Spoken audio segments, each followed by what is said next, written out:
Okay, class. So what we want to do is a little refresher on thesis statements because that is the controlling statement for your essay. And while thesis statements are not new to anyone, they're taught in English classes and writing classes all the time, and they're always required.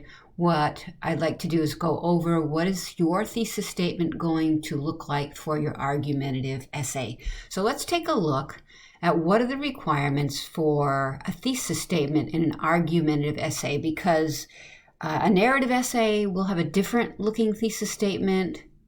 Compare, contrast, cause and effect might be a little different, and you've had a lot of different instructors that might have guided you in different ways. So let's take a look at an argumentative thesis statement. So an argumentative thesis statement is debatable, assertive, focused, reasonable, and evidence-based. And what I'll do is go through each of these real quickly, giving you examples, and then our last slide will have some examples that fit all these requirements, and you can test this out on your thesis statement. So if we need a statement that's going to guide our essay and tell our reader what the essay is about, it has to start with, it has to be debatable.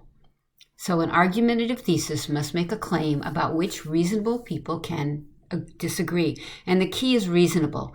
Statements of fact or areas of general disagreement cannot be argumentative theses because few people disagree with them. So, for example, if you said vaping is bad for your health, you can argue, or cigarette smoking is bad for your health. You can argue that there are people who smoke all their life and never have dire consequences, and people who don't smoke get lung cancer, but the fact that it's bad for you is not debatable. So make sure that you're picking something that reasonable people can take aside.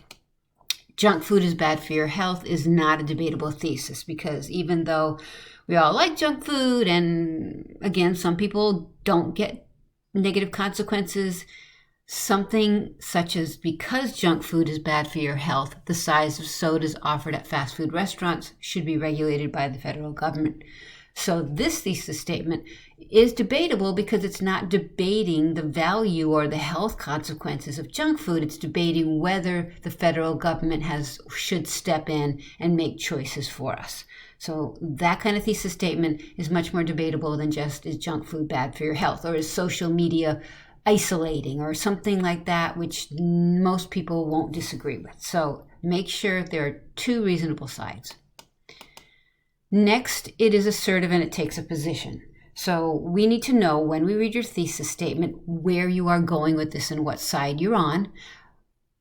As with every single example in this presentation, there is never the use of I or you or me. So you will never say I think or I believe. We get that from your assertion in your statement. So an argumentative thesis takes a position asserting the writer's stance. So don't use a question, a vague statement, or a quotation. If you're using a question to start out with, your answer is your thesis. Okay, so it is a thesis statement, not a thesis question. Federal immigration law is a tough issue, which many people disagree. Is not arguable, and it doesn't take a position. Federal immigration enforcement law needs to be overhauled because it's put undue restraint on state and local police. So taking a look at it, there is a definite stance. So number one, it has to be debatable, and number two, we need to know what side the writer is on. It also has to be reasonable. And all that means is that it's logical and possible. It's not outrageous. It's not like all pedophiles should be put to death, or all people who are whatever should do this. And I'm fumbling a little bit here, but for example, city council members stink and they should be thrown in jail, or all city council people are crooks, or all politicians are crooks. City council members should be term limited to prevent one group or party from maintaining control indefinitely. So you have to be reasonable. You can't make outrageous. And sometimes we go to those outrageous statements not because we want to be silly or hysterical, but they're easier to defend when we're like over the top sometimes. So debatable, assertive, and assertion, and reasonable. Also has to be evidence-based. you must be able to support it. So you have to be able to go onto databases and find evidence, not just people's stories on Google, not blogs, not anecdotal, which is another word for story. You need to be able to have hardcore statistics, case studies, claims that support your side. Individuals convicted of murder will go to hell when they die is not an argumentative thesis, because even though there is a place for theological discussions, this is not the assignment. So you could go to the Quran, the Bible, any religious doctrines and say, here's where it shows it, but it's still a value and it's still a belief, which nothing is wrong with that. But this assignment is evidence-based, not belief-based.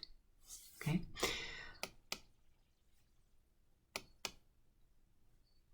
It also has to be focused. So an argumentative thesis must be focused and narrow, and be careful not to go so broad because you think I won't find anything when it's focused. The more focused it has, the easier it's going to be to write. So the federal government should overhaul the U.S. tax code is too huge, because there are too many words that you have to define what part of the government, what tax codes, and so on. But the U.S. House of Representatives should vote to repeal the federal estate tax because the revenue generated by that tax is negligible, is focused. And if you are focused and you are finding you can't find it, and in your heart you know this is a good topic, you need to reach out. We can help you with it. So don't always broaden for fear of not finding something. Okay, so we have debatable, assertive, focused, evidence-based, reasonable. All of those, make sure you look at your thesis statement and does it meet those requirements. So these are all debatable. No use of I or you. Number one, illegal drug use is detrimental because it encourages gang violence. You could argue whether or not there is a connection between drug use and gang violence. However, gang violence can happen without illegal drug use, and illegal drug use can lead to others. So there's a lot of debate there. A 4-year college is no longer the key to success. Probably a 4-year college degree is no longer the key to success. That's a little weak only because I think we know that there are lots of other opportunities, but you could actually debate that someone with a 4-year college degree will not be as successful in this day and age as someone who goes to a technical school, or someone who goes right into an internship, or someone from high school who goes into a job type program. Okay, number 3, a vegan diet, while a healthy and ethical way to consume food, limits cultural food experiences while traveling around the world. Again, you can debate whether that type of diet limits your experiences when traveling.